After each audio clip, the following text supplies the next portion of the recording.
Hi readers, welcome back. As I mentioned before, we're going to read from a nonfiction book today and take a look at some of the things you already know about reading nonfiction. This chart might look familiar to you from the unit of nonfiction that you did earlier in the school year, how you look for and use features to help. And also this one.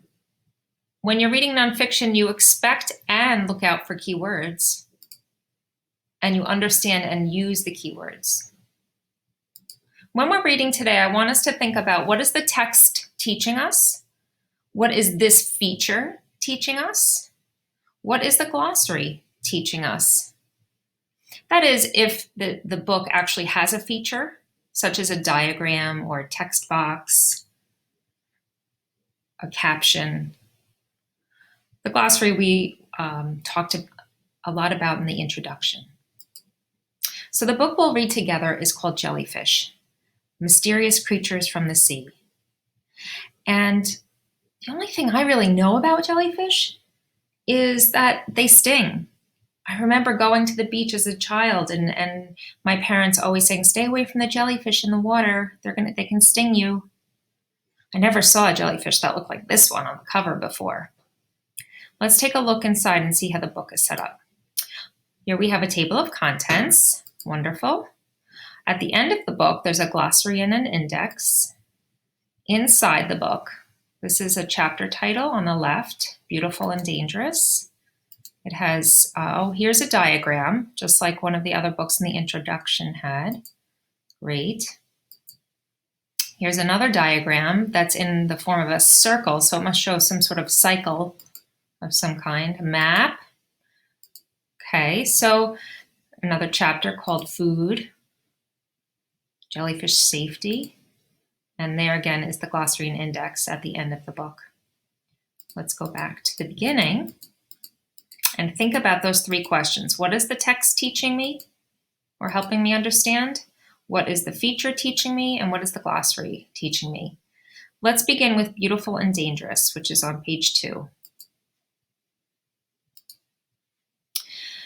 Jellyfish are beautiful and dangerous marine creatures. Marine is in bold, and I can use the context to help me figure it out, but I also know that I can go to the glossary, which I put a little screenshot of for convenience here so that I don't have to flip to the back of the book. So they're beautiful and dangerous marine creatures. Marine, I know the word marina, which is where boats are, so I'm guessing it's like a sea creature. Marine, belonging to the sea. Okay, so I was right. There are thousands of different kinds of jellyfish. They come in many different sizes and shapes. Most jellyfish are transparent. Here's that word transparent, and it's in the glossary, and it means see-through. Many glow in the dark. Wow, so already I learned so much from the text. There's thousands of different kinds. Most of them are see-through, and some of them even glow in the dark. All jellyfish sting. A sting from a jellyfish is painful to people. It can kill small marine animals, but will rarely kill a human.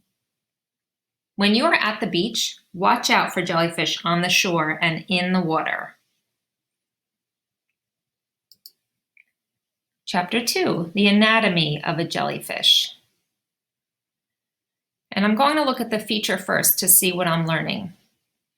Oh, isn't that interesting? So the top part of the jellyfish is called the hood, like the hood of a car. It has a mouth. I didn't know a jellyfish has a mouth. Oral arms and tentacles.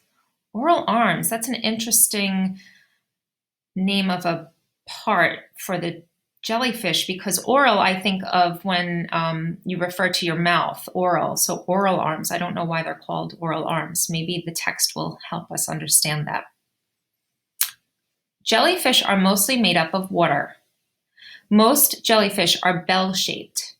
They have simple bodies without bones. They do not have a brain or a heart. They have tentacles that they use to catch prey. And here we have tentacles, long, flexible structures that stick out of the head or mouth of an animal, which are used especially for feeling or grasping. And that I knew already just because of octopuses. I know they have tentacles as well. So wow, this really taught me a lot.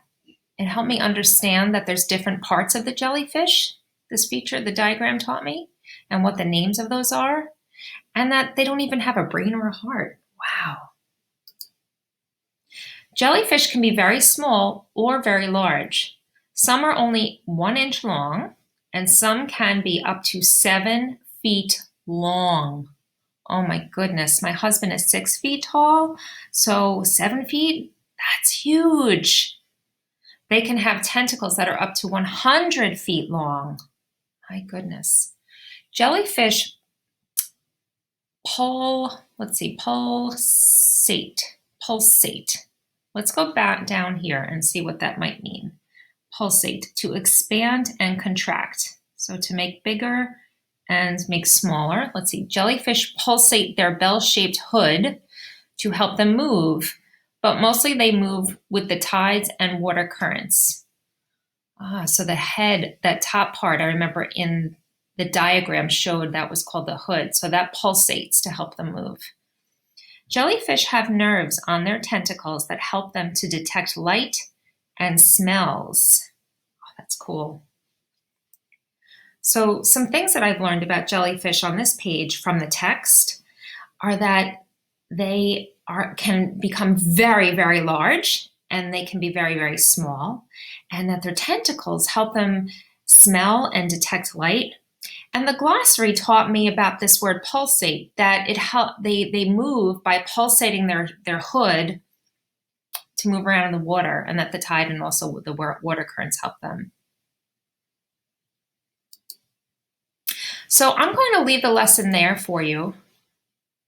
And if you choose to read this book on your own, it's on a slideshow, the rest of the book, for you to enjoy, and to do the same kind of thinking and reading that I did. So hopefully some of the things you noticed, let's think about it. What did you notice that I did as a reader of nonfiction, reading the Jellyfish book?